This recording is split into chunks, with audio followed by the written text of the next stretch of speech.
পাওয়া যাচ্ছে, ঠিক আছে,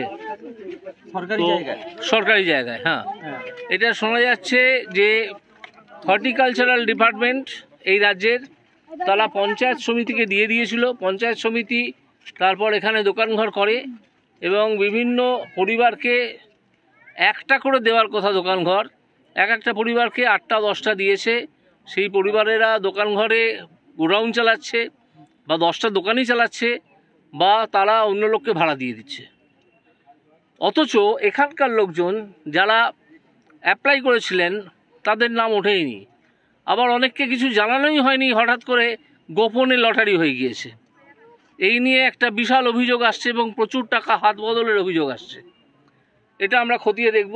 আমি এখানকার বিজেপি কর্মীদের বলে গেছি যে আপনারা একটা লিস্ট তৈরি করুন, সেই লিস্ট অনুযায়ী আমরা এখানে ব্যবস্থা নেব এবং খতিয়ে দেখব কি দুর্নীতি আছে না আছে। আমারও পুরো ব্যাপারটা দেখে একটু সন্দেহ তৈরি হচ্ছে, দেখা যাক আমরা কতদূর কী করতে পারি। তবে যারা এখানে দুর্নীতিতে জড়িত যদি কেউ থাকেন তারা কিন্তু এক্ষুনি বিষয়টা সঠিকভাবে সমাধান করার চেষ্টা করুন, না হলে কিন্তু সব ঘর ভাঙা পড়তে পারে।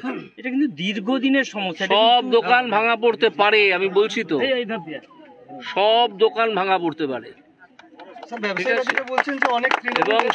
এবং সেটা মমতা ব্যানার্জি যে জিনিস ঘোষণা করেছেন যে সরকারি জমি দখল করে যদি কিছু হয় তাহলে সেগুলো ভেঙে দেওয়া হবে, সেই নীতি অনুযায়ী হবে। মমতা ব্যানার্জিকে আমি গিয়ে বলবো যে আপনি এই ব্যবস্থা করুন। সরকারি জমির উপরে হয়ে আছে, তারপর সেখানে দুর্নীতি, তারপর সেখান থেকে টাকা নেওয়া, এসব শোনা যাচ্ছে। আপনি একটু এ করুন না, অনুসন্ধান করলে সব আপনার কাছে চলে আসবে। আর তা যদি না হয় তাহলে তো অন্য ব্যবস্থা আছেই।